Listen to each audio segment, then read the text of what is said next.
ទៀតចំពោះខ្ញុំចេះប្រើប្រាស់ app ហ្នឹង app ចំការ app ទន្លេសាបហ្នឹងហើយចេះមើល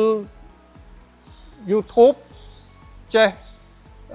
ឆែកមើលកម្មវិធីនៅក្នុង YouTube ស្វែងរកព័ត៌មានផ្សេងៗនៅក្នុង YouTube ហើយចេះផ្សព្វផ្សាយលក់ផលិតផលនៅក្នុង app ហ្នឹងដែរដូចជាស្រូវពូជជីផលិតផលផ្សេងៗរបស់សហគមន៍ខ្ញុំផ្សព្វផ្សាយទៅតាម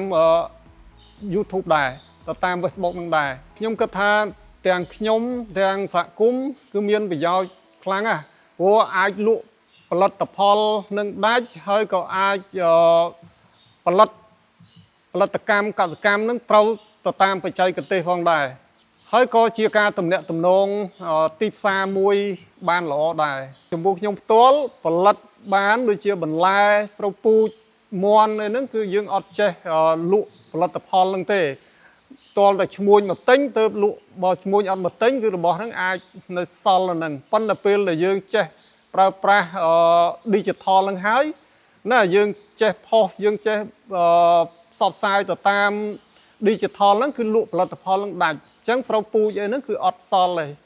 យើងពីមុនស្រូវពូជដល់ខែ7ខែ8តលក់អត់អស់ខ្លាចទៅជាស្រូវចំណីហើយប៉ុន្តែពេលដែលយើងចេះប្រើ Facebook ប្រើ YouTube ចេះផ្សព្វផ្សាយតាម digital ស្រូវពូជហ្នឹងអត់ដែលសល់ឲ្យលក់ម្ដងចូលហើយជា20 30តោននៅក្នុងមួយដៅអាចផ្គត់ផ្គង់ដល់ការសិក្សារបស់កូនដូចជាទិញដីយើងបានទិញមួយកន្លែងពីរកន្លែងដែរហើយផ្ទះអីក៏ខ្ញុំបានធ្វើរួចរាល់ហើយដែរអញ្ចឹងយើងឃើញថាផលិតផលដែលមានបន្លែមានស្រូវមានមាន់ហ្នឹងអាចដោះស្រាយជីវភាពបានហើយអាចផ្គត់ផ្គង់ដល់កូនរៀនសូត្រនឹងបានមួយចំណែកផងដែរមិនត្រឹមតែប៉ុណ្្នឹងទេស្រុកយើងនេះយើងដឹងហើយមានបុណ្យមានការមានអីច្រើនអញ្ចឹងចំណូលដែលបានលក់មកហ្នឹងក៏អាចជួយដោះស្រាយនៅបញ្ហាហ្នឹងបានមួយចំណែកដែរការផ្លាស់ប្ដូរហ្នឹងធ្វើដូចជាខ្ញុំបានជម្រាបអញ្ចឹងធ្វើឲ្យសេដ្ឋកិច្ចរបស់គ្រួសារខ្ញុំល្អប្រសើរឡើងហើយថែមទាំងសុខភាពដែរល្អប្រសើរឡើងហើយបរិស្ថានជុំវិញផ្ទះខ្ញុំហ្នឹងក៏ល្អប្រសើរឡើងដែរដោយសារយើងមើលព័ត៌មានពីអនាម័យសុខភាពអីតាម digital អញ្ចឹងទៅក៏យើងអនុវត្តតាមហ្នឹងហើយការហូបចុកអីក៏យើងហូបចុកទៅតាមការអប់រំតាមរយៈដែលយើងបានចេះបានដឹងតាមរយៈ digital ហ្នឹងដែរអញ្ចឹងឃើញផ្លាស់ប្រែហ្នឹងច្រើននៅចំពោះគ្រួសាររបស់ខ្ញុំមានដាំបន្លែដែលខ្ញុំដាំមានននងតឡាចស្ពៃខ្ទឹមត្រប់ម្ទេស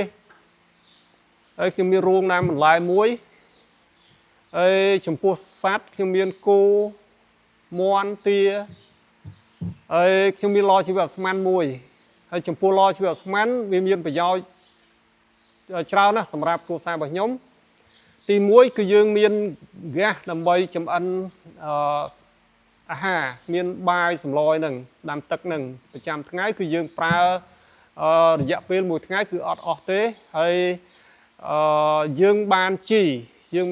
ឡជីវស្មានហ្នឹងសម្រាប់ដាំបន្លែហ្នឹងដែរហើយបន្លែដែលយើងបានមកហ្នឹងជាបន្លែសុវត្ថិភាពយើងហូបបន្លែដែលប្រើប្រាស់ជីធម្មជាតិមិនប៉ះពាល់ដល់សុខភាពដែរ